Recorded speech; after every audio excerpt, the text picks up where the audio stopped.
Friend, welcome to the session of wellness wonder and learning. आज हम बात करेंगे एनवायरमेंट और एनर्जी यानी इलेक्ट्रिसिटी, इलेक्ट्रिक एनर्जी।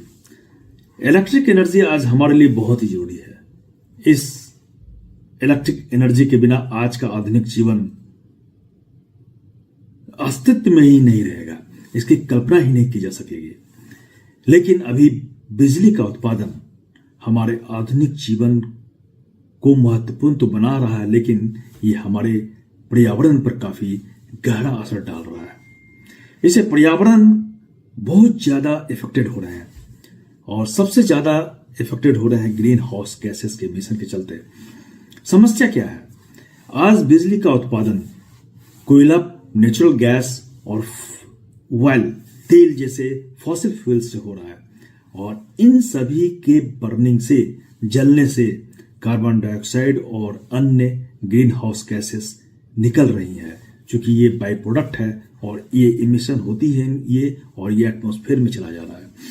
यह ग्रीन हाउस गैस पृथ्वी के तापमान को बढ़ा रहा है, जिससे ग्लोबल वार्मिंग और क्लाइमेट चेंज जैसी समस्याएं उत्पन्न हो रही हैं। अब इसके डाटा क्या है? कोयले पर आधारित जो पावर प्लांट्स हैं, यानी थर्मल पावर प्लांट्स, उनसे पूरे वर्ल्ड का 40% कार्बन डाइऑक्साइड का इमिशन हो रहा है। ये बाई प्रोडक्ट के रूप में कार्बन डाइऑक्साइड लगभग पूरे वर्ल्ड में 40% कार्बन डाइऑक्साइड जो है वो coal based thermal power plant से निकलता है और एक average coal based thermal power plant जो है वह 3.5 मिलियन टन कार्बन डाइऑक्साइड का उत्सर्जन करता है। सोचिए कितना ज्यादा है। और इसका परिणाम क्या है? हमारे ध्रुवीय क्षेत्र में, पोलर रीजन्स में जो बर्फ है वो पिघल रहे हैं और वहां से जो बर्फ पिघलते हैं तो वो जल जो है वो समुद्र में चला जा रहा है और समुद्र का लेवल बढ़ रहा है। मौसम में बदलाव हो रहे हैं। क्लाइमेट चेंज इसका प्रमुख कारण है, जैसे काफी सूखा पड़ना और बाढ़ खाना। क्योंकि वाटर का लेवल बढ़ रहा है तो वाटर का लेवल बढ़ने से जगह जगह बाढ़ की समस्या उत्पन्न हो रही है। दूसरा है डिप्लीशन ऑफ नेचुरल रिसोर्सेस, प्राकृतिक संसाधनों की खपत।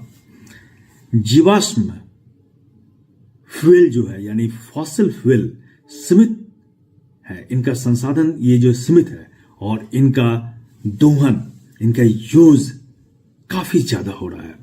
बिजली उत्पादन के लिए कोयला और तेल का बड़े पैमाने पर एक्सट्रैक्शन किया जा रहा है पृथ्वी से और ये हमारे नेचुरल एनवायरमेंटल बैलेंस को ये बिगाड़ रहा है।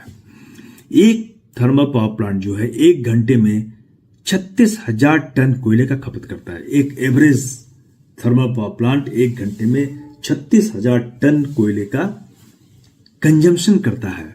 और गैस आधारित जो पावर प्लांट है, गैस से जो पावर प्लांट बनते हैं नेचुरल गैसेस से, वो प्रतिदिन लाखों गैलन पानी को खींचते हैं, क्योंकि उसमें पानी की खपत होती है। तो ये सभी नेचुरल रिसोर्सेज जो इनका अनलिमिटेड यूज हो रहा है, कंजम्पशन हो रहा है और इसका रिजल्ट क्या है?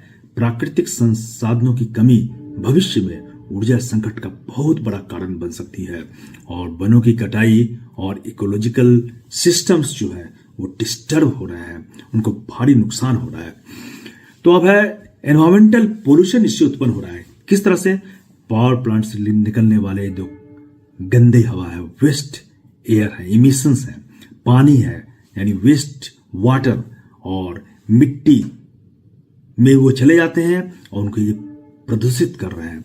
जो भी कचरा निकलता है वो हवा में जाता है, पानी में जाता है और मिट्टी में जाता है। 3 तरह से ये हमारे नेचर को ये डिस्टर्ब कर रहे हैं। कोल पेस्ट तो प्लांट्स है, उसे निकलने वाली राख जो है उससे फ्लाई एश निकलती है और बॉटम एश निकलती है। जो राख कोयले के जलने के बाद जो राख निकलती है और सल्फर डाइऑक्साइड जो निकलते हैं, वो राख जो निकलती है, ऐश, वो जमीन को डिस्टर्ब करती है, उनका डस्ट एयर को भी डिस्टर्ब करता है। और सल्फर डाइऑक्साइड SO2 वो एसिड रेन को जन्म देता है। वो जब एटमॉस्फेयर में जाता है तो पानी के साथ मिलकर के सल्फर डाइऑक्साइड जो है वो सल्फ्यूरिक एसिड में कन्वर्ट हो जाता है, और जो बारिश जो होती है वो बारिश एसिड के साथ हो रही है। तेल और गैस के जो प्लांट्स है उससे निकलने वाले जो वेस्ट वाटर है वो समुद्र और नदियों को प्रदूषित कर रहा है। चूंकि उनको इतनी ज्यादा मात्रा में वो निकलता है कि उनको समुद्र में और नदियों में वो उनको बेचना पड़ता है, और ये उनको काफी हद तक गंदा कर रहा है। हर साल पावर प्लांट से निकलने वाले राख जो है वो 30% से भी कम उनका रिसाइकलिंग होता है। क्योंकि इनका रिसाइकलिंग होने के लिए इनका प्रोसेस्ड होना जरूरी है और इनका यूज हमें खोजना पड़ेगा। अगर पावर प्लांट से निकलने वाले राख का 100% यूज हो जाए तो ये समस्या खत्म हो जाएगी, लेकिन अभी तक जो है 30% ही इनका यूज होता है, रिसाइकिल होता है।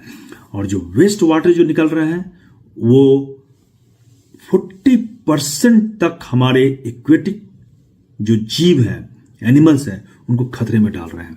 इस तरह से पूरे पर्यावरण को ये काफी क्षति पहुंचा रहा है, और इसके चलते हमारी जमीन की मिट्टी की उर्वरता, फर्टिलिटी खत्म हो रही है। जल प्रदूषण से समुद्री जीवों को खतरा हो रहा है, वे मर रहे हैं, और मानव स्वास्थ्य पर भी इसका बुरा प्रभाव पड़ रहा है। इससे स्वास्थ्य संबंधी बीमारी हो रही है और त्वचा संबंधी बीमारी हो रही है। तो इस तरह से ये सभी समस्याएं बिजली उत्पादन के चलते है।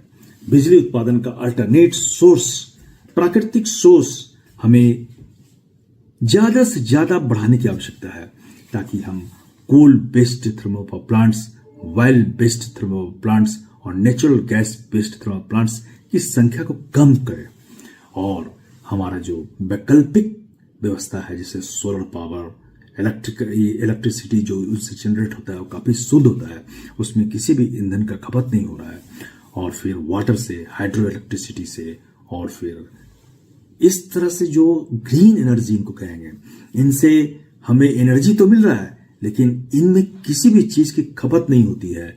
नेचुरल रिसोर्सेस का इसमें डिप्लीशन नहीं होता है। इसके चलते हमारा एनवायरनमेंट इससे सुरक्षित रहेगा। तो आज हम सभी को, सरकार को, गवर्नमेंट को ये चाहिए कि हम इस क्षेत्र में काम करें और इलेक्ट्रिसिटी जनरेशन के पुराने पद्धति को खत्म करके हम सोलर एनर्जी को जनरेट करें, सोलर पावर से, हाई विंड पावर से और हाइड्रो इलेक्ट्रिसिटी का जनरेशन करें। ये काफी स्वच्छ है और ग्रीन है। इससे हमारा पर्यावरण जो है ये सुरक्षित रहेगा। धन्यवाद।